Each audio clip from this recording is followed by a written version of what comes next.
Aqui no Brasil, o governo deve publicar nessa semana uma medida provisória com a nova subvenção do diesel para tentar conter a alta do combustível. Olha quem veio hoje aqui no Novo Dia para conversar com a gente. Vitor Irajá, há tempos não madrugava aqui com a gente, né, Vitor? Bom dia. Carol, bom dia, mas é sempre um prazer estar aqui com você pelas manhãs do Novo Dia. Que bom te ter aqui, Vitor. Até para a gente entender o que vem nessa MP do governo. O governo está monitorando a alta do diesel, a gente está falando aí de escalada de preços no mercado internacional. Destacávamos isso com o professor Pedro Cortes.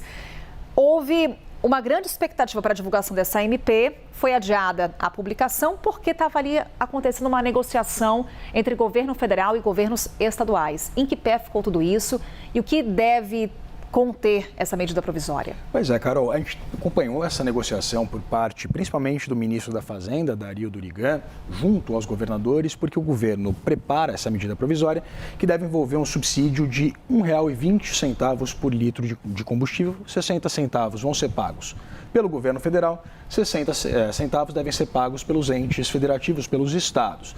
Então, houve essa costura e o próprio vice-presidente Geraldo Alckmin disse que apenas 2 estados não aderiram a essa proposta do governo federal, que seriam Rondônia e o Rio de Janeiro.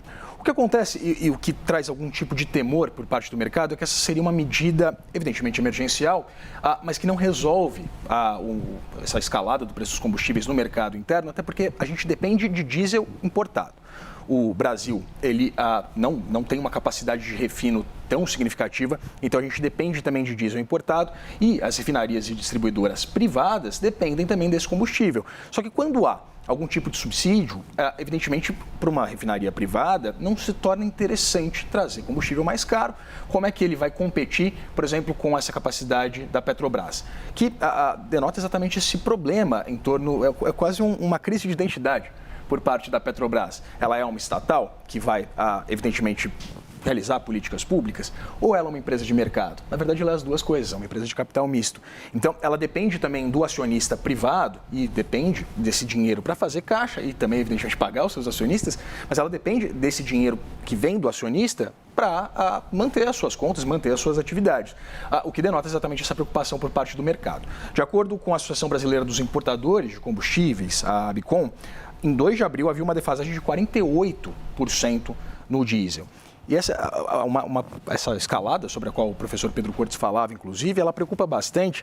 A gente sabe, né, Carol, fora o preço na bomba, a gente tem uma perspectiva de um repasse desses preços de toda a cadeia produtiva. Até porque, como a gente tem um modal rodoviário como o principal modal de transporte de alimentos, por exemplo, dos próprios combustíveis, tudo deve ficar mais caro. Então, a gente tem uma contaminação em cadeia. Isso a gente vai acompanhar, inclusive, daqui a pouquinho, quando sair o próprio Boletim Focus, né, como é publicado toda segunda-feira, quando o Banco Central faz aquela análise junto a entes de mercado sobre as perspectivas para a economia brasileira, as perspectivas dos dados macroeconômicos, tanto da taxa Selic, mas a gente vai olhar com muita atenção para a inflação, principalmente para o IPCA, para ver exatamente essa leitura sobre o impacto do preço dos combustíveis nessa cadeia de produção como um todo. E quando a gente fala de governo e Petrobras, Vitor, você tem no radar a questão do diesel e também gás de cozinha. Por quê?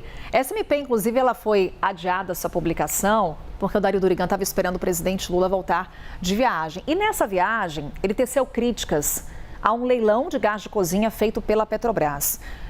Críticas fazem sentido, não fazem. Por que as críticas do presidente Lula?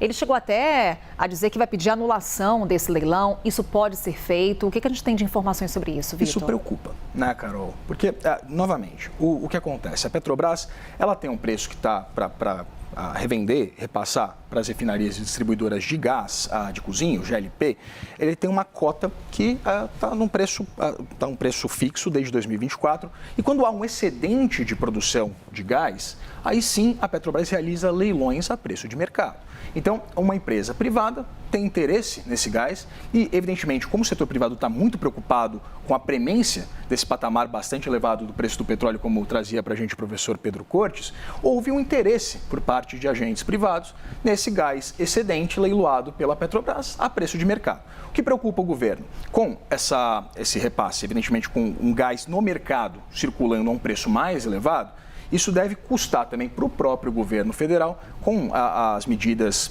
que o governo lançou mão, por exemplo, no caso do gás do povo, deve ter uma elevação do preço do gás no mercado. Então, é esse componente político que preocupa bastante o presidente Lula, mas os comercializadores de gás privado, eles estão pensando exatamente nesse cenário de petróleo mais elevado, de um preço de petróleo mais elevado, que, evidentemente, se essa guerra se estende por um período mais longo, deve causar algum tipo de pressão para esses comercializadores. Então, de fato, é uma medida que preocupa bastante o mercado.